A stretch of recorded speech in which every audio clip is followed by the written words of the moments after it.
जो विचारवान उपासक है वो इन बातों का चिंतन करे, उसका राग द्वेष नष्ट हो जाएगा। परमात्मा प्राप्ति के लिए राग द्वेष रहित होना अत्यंत आवश्यक है। पहला, जो व्यक्ति अपने प्रति राग या द्वेष रखता हो उससे उदासीन हो जाओ। तुम्हें बहुत प्यार करता हो तो उदासीन हो जाओ, या बहुत द्वेष करता हो तो उदासीन। उदासीन कोई मतलब नहीं। उदासीनता इसे कहते हैं जैसे हम रास्ते में जा रहे हैं और कोई गाली बक रहा है, हम ही को दे रहा है गाली, तो हम उसी मस्ती से चले जाएं जिस मस्ती से जब कोई कुछ नहीं कह रहा था हम निकल रहे थे। वही हमारी मस्ती सुरक्षित होनी चाहिए। ऐसे ही कोई हमें बहुत प्यार कर रहा है, हमारी बड़ाई कर रहा है, कोई मन में खुशी नहीं होनी चाहिए। जैसे कोई निंदा करे तो हमें कोई दुख नहीं, ऐसे कोई प्रशंसा करे तो हमें कोई सुख नहीं, ऐसे कोई हमें प्यार करे तो कोई सुख नहीं, हमें नफरत से देखे तो कोई दुख नहीं। ये परमार्थ के पथिक की स्थिति है, ये धारण करनी होगी। कोई बहुत प्यार कर रहा है तो उसका स्वभाव है, कोई बहुत नफरत कर रहा है उसका स्वभाव है, कोई स्तुति कर रहा है उसका दिमाग है, कोई निंदा कर रहा है उसका दिमाग है।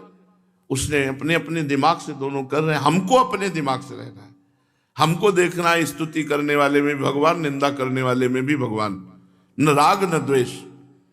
दूसरी बात,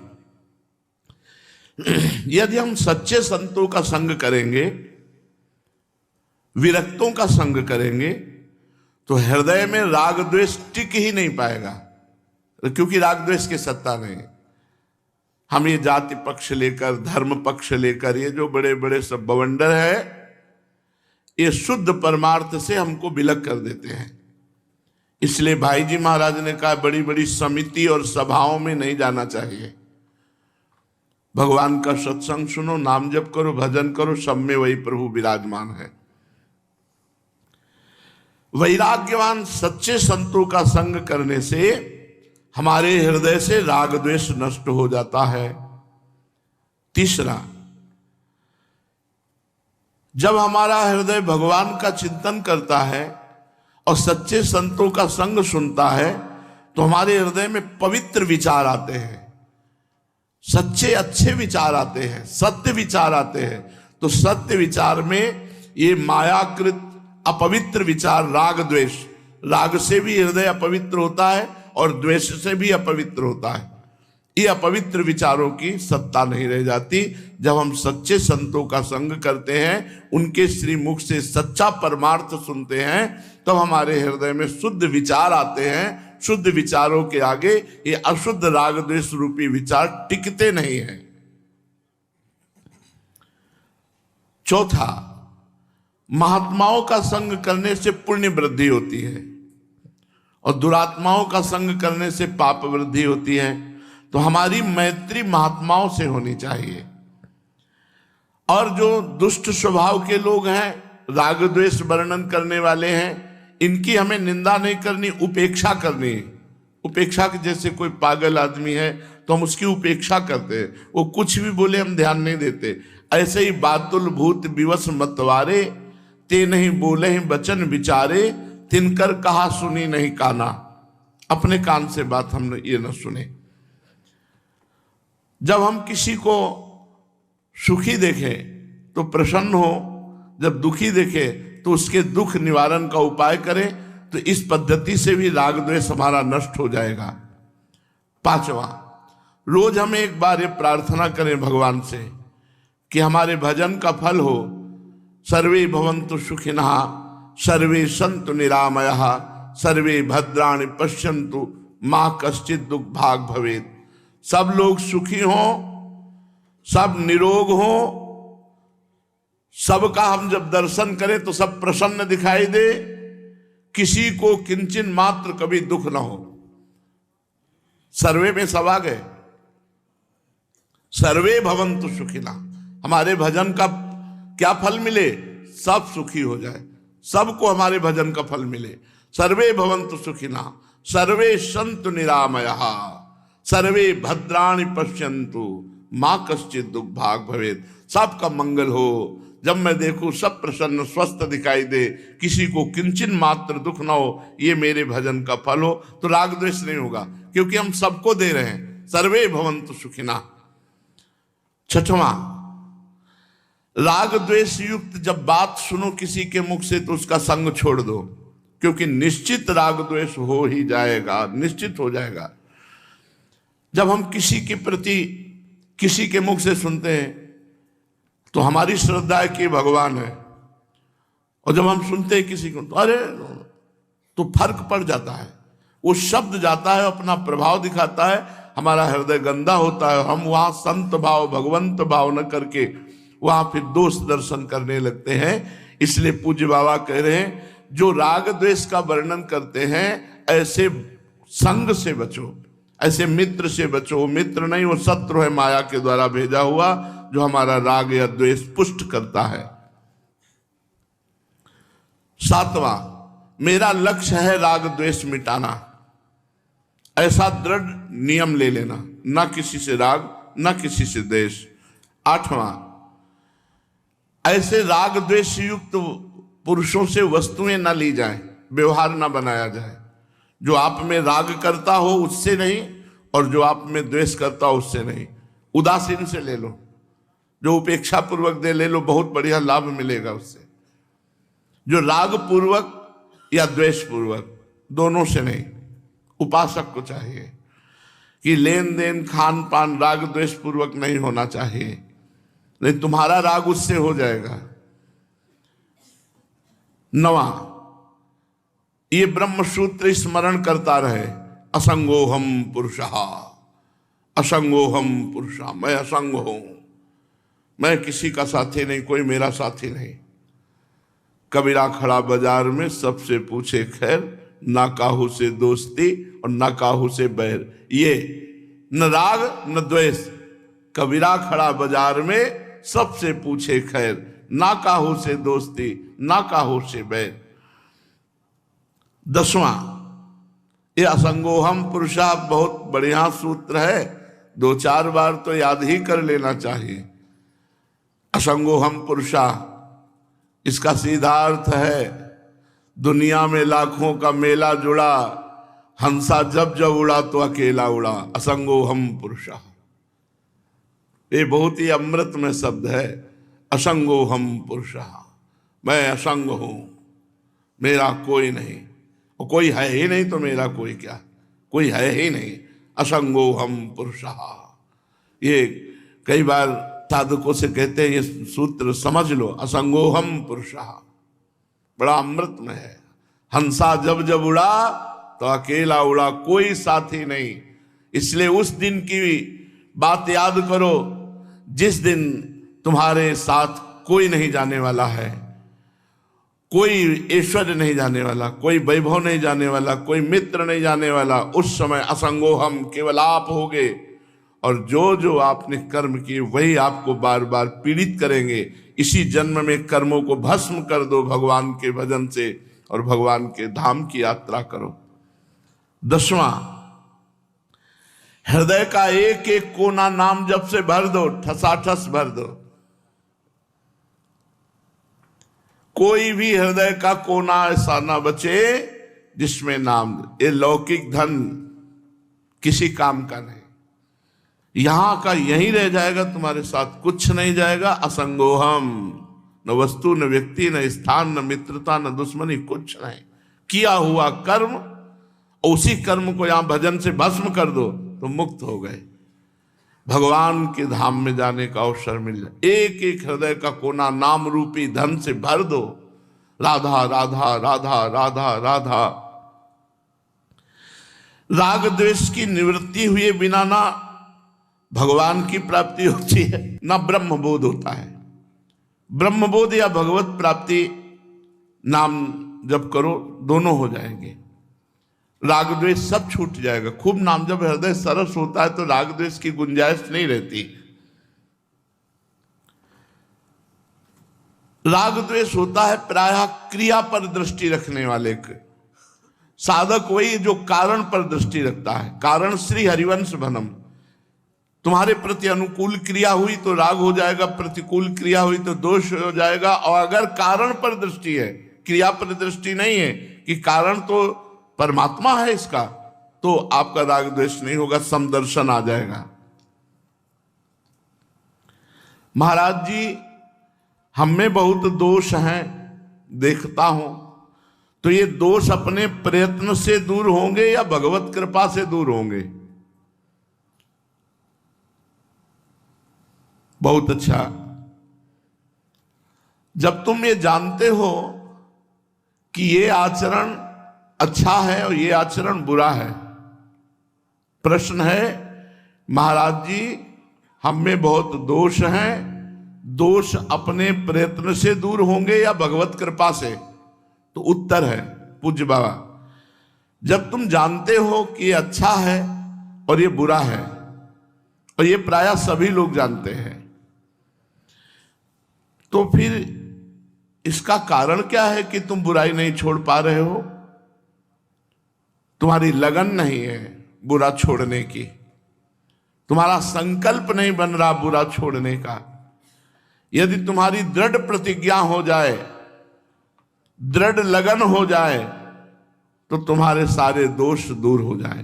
तो तुम्हारा प्रयास और भगवत कृपा दोनों चाहिए। तुम्हारी लगन छोड़ने का ये तुम्हारा प्रयास, और उसको छुड़वा देना ये भगवान की कृपा। अतः अपने हृदय के दोषों को निर्मूल करने के लिए भगवत कृपा का आश्रय लेकर दृढ़ संकल्प करो, आज से नहीं करेंगे गलत काम, पाप कर्म नहीं करेंगे, मदिरा नहीं पिएंगे, मांस मछली नहीं खाएंगे, या अंडा वंडा जो सब धनी तो बसते। कैसे लोग खाते और अपने को बड़े धनी समझते हैं, बड़े सौभाग्यशाली, ऐसे चमड़ी जलेगी देख लेना। देखो, अवश्य में भोक्तव्यम कृतम कर्म शुभाशुभम। नरक तो भोगना ही, हम कह रहे हैं मन ना मानो नरक, यहाँ नरक नहीं देख रहे हो? बोले ऐसा एक्सीडेंट हुआ, ऐसा, वो काल परम निर्दयी है, क्योंकि तुमने निर्दयता की है तो चिल्लाओ। वो चीख रहा था, बकरा बकरी मुर्गा, तुमने ध्यान दिया? नहीं दिया, खूब चबाया, अब काल तुम्हें चबाएगा। लेकिन इस समय किसी को पीछे कर्म दिखाई नहीं देते। अगर मोटी हेडिंग में लिखा चला आवे ना, इस कर्म का फल इसको ये मिल रहा है, तो लोग डरने लगे। लेकिन तत्कालिक कर्म का फल होता नहीं। जैसे आपने अभी बीज बोया तो आज थोड़ी गेहूं काट लोगे, 6 महीना रुको, आराम से काटने को मिलेंगे, फसल तैयार हो जाएगी। अभी पाप कर्म किया तो अभी थोड़ी मिल जाएगा दंड, रुको रुको, उसको थोड़ा फली समय आने दो, फलीभूत होने दो, फिर आपको दंड मिलेगा। तो बुरे कर्म से डरो, बुरे कर्म छोड़ने के लिए प्रतिज्ञा करो और भगवान की कृपा का भरोसा रखो, तो तुम्हारे हृदय के समस्त दोष निर्मूल हो जाएंगे। महाराज जी, सत्य किसे कहते हैं? भगवान श्री हरि सत्य है, भगवान ही सत्य है। उसे ये तो सब कोई प्राय जानता है। जब मुर्दा ले जाता है तो सब कोई गाता है, राम नाम सत्य है, भगवान सत्य है, ये तो सब कोई। सत्य स्वरूप भगवान की प्राप्ति सच्चे साधना से होती है। निस्वार्थ भाव से सब में भगवत भाव का दर्शन करते हुए जो साधना करता है, उसे बहुत जल्दी भगवत प्राप्ति होती है। जो स्वार्थी है, हिंसा करता है, उसको कभी सतमार्ग नहीं मिलता है। ये सब बहुत गंदा जीवन व्यतीत करते हैं। जो लोग भजन नहीं करते, ये सब गंदी पदार्थ खाते पीते हैं, गंदे आचरण करते, सोच रहे बड़े मौज से जीवन। अरे एक एक श्वास तुम्हारी कम हो रही है, और कहाँ कम कर रहे हो? गंदे आचरणों में कर रहे हो। कितना निर्मल मनुष्य शरीर मिला, उसको गंदा करके फिर अन्य योनियों में जाने की तैयारी कर रहे हो। अब तो संभाल लो, जो बचा है समय वो संभाल लो। अब लो नशानी अब ना न सही हो, राम कृपा भव निशा सिरानी, जागे पुण्य न सही हो, अब लो नशानी अब ना न सही हो। पायो नाम चारु चिंतामणि, उर करते न खसइयो। खूब राधा राधा राधा राधा। इसी से सारी दैवी संपदा आ जाएगी। जो खूब नाम जप करता है तो अभय, निश्चिंतता, निशोकता, दया, ये सब भागवतिक सद्गुण आ जाते हैं। महाराज जी, ये निंदा और स्तुति ये सहन करना बड़ा कठिन। जब स्तुति होती तो गुदगुदी होती है, अच्छा लगता है, प्रशंसा होती जब, और जब कोई निंदा करता है तो बुरा लगता है। कहने में तो सरल है, सहन करने में बड़ा कठिन है। पूज्य बाबा उत्तर, ये भगवान में प्रेम ना होने के कारण है। पर्दा लगा करके भगवान सब कुछ दे रहे सबको, किसी को नहीं लग रहा भगवान दे रहे।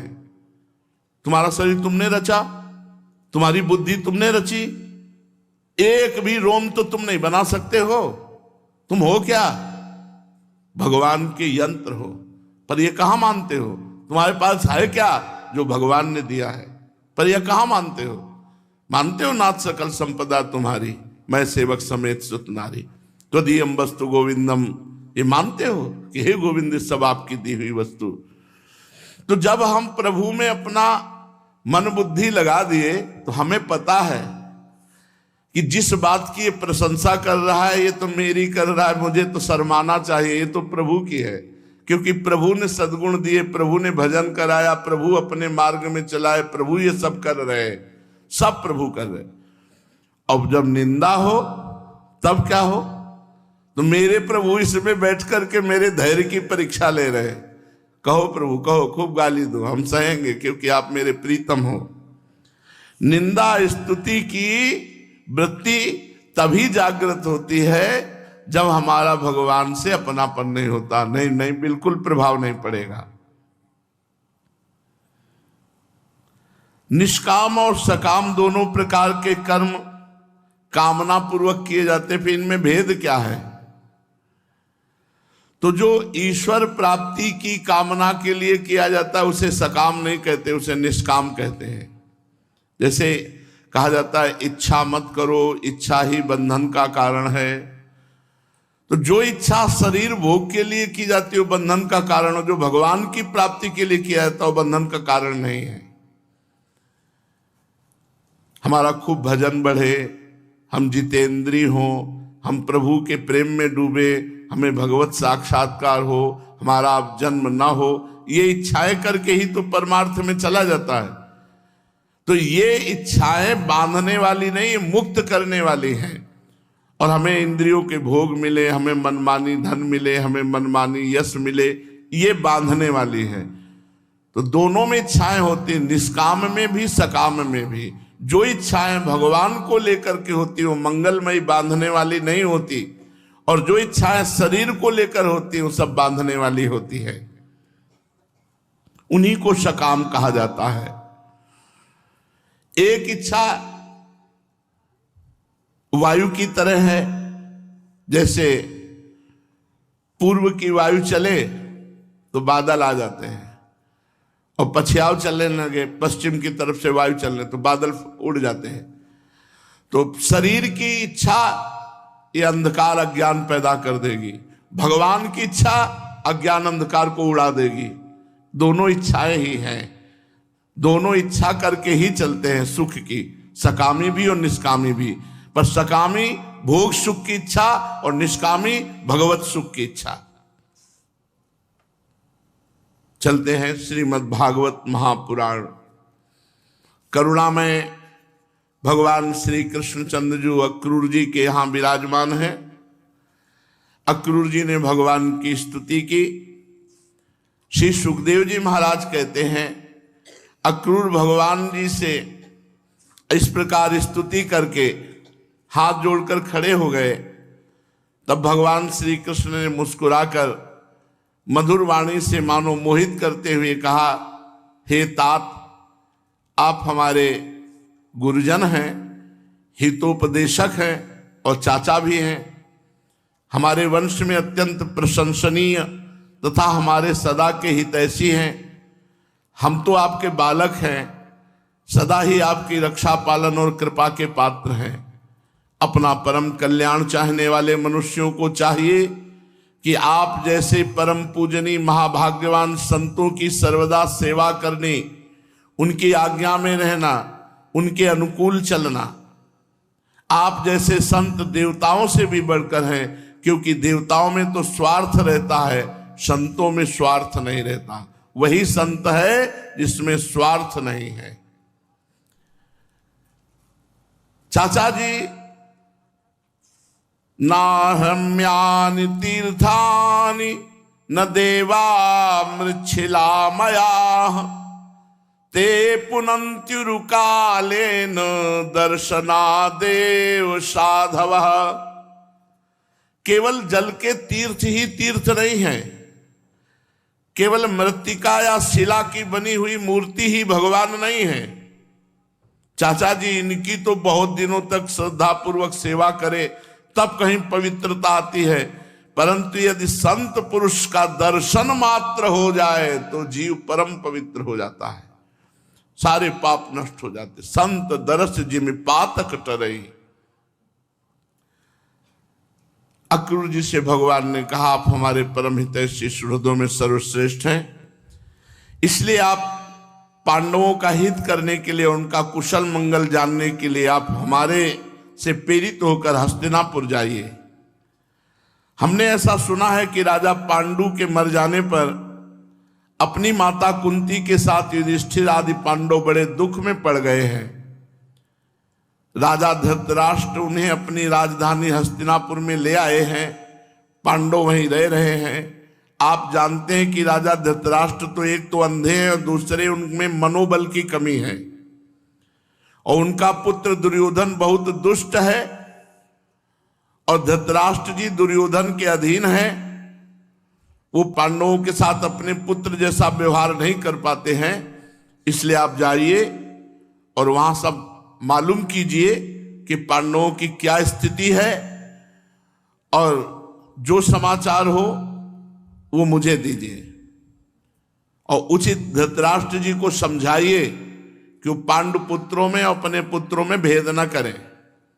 सर्वशक्तिमान भगवान श्री कृष्ण जी अक्रूर जी को इस प्रकार आदेश देकर बलराम जी के साथ और उद्धव जी के साथ वहां से अपने निवास स्थान को लौट आए।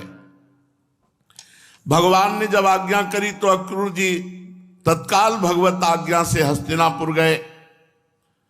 वहां एक एक वस्तु पर पूर्ववंशी नरपतियों की अमर कीर्ति की छाप लग रही है। अक्रूर जी पहले धृतराष्ट्र जी से मिले, फिर भीष्म जी, विदुर जी, कुंती, वाल्मीकि और सोमदत्त, द्रोणाचार्य, कृपाचार्य, कर्ण, दुर्योधन, द्रोणपुत्र, स्वस्थामा, युधिष्ठिर आदि पांचों पांडव तथा अन्य सब पारिवारिक जनों से मिले हस्तिनापुर में। जब गांधीनी नंदन अक्रूर जी सब इष्ट मित्रों संबंधियों से भली भांति मिल चुके, तब उनसे उन लोगों ने अपने मथुरावासी स्वजन संबंधियों की कुशल क्षेम पूछी।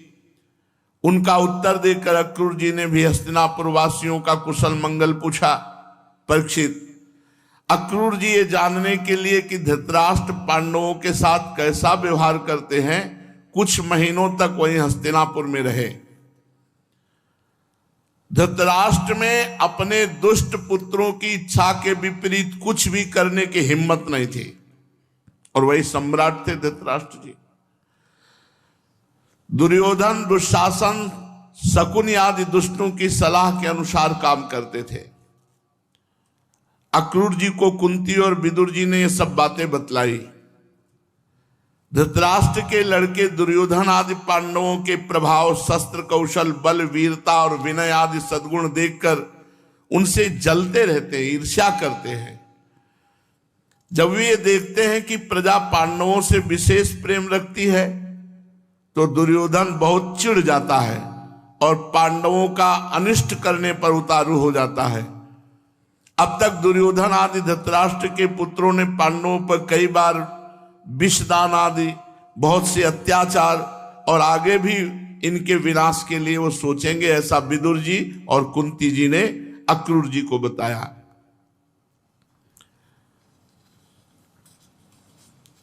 अक्रूर जी समय निकालकर एकांत में कुंती जी के पास गए। कुंती जी ने देखा कि मेरे भाई हैं, उनके पास बैठ गई। अक्रूर जी को देखकर कुंती के मन में अपने मातृ पक्ष की स्मृति जग गई और नेत्रों में आंसू भर आए। उन्होंने कहा, प्यारे भैया अक्रूर जी, क्या कभी मेरा भी स्मरण किया जाता है?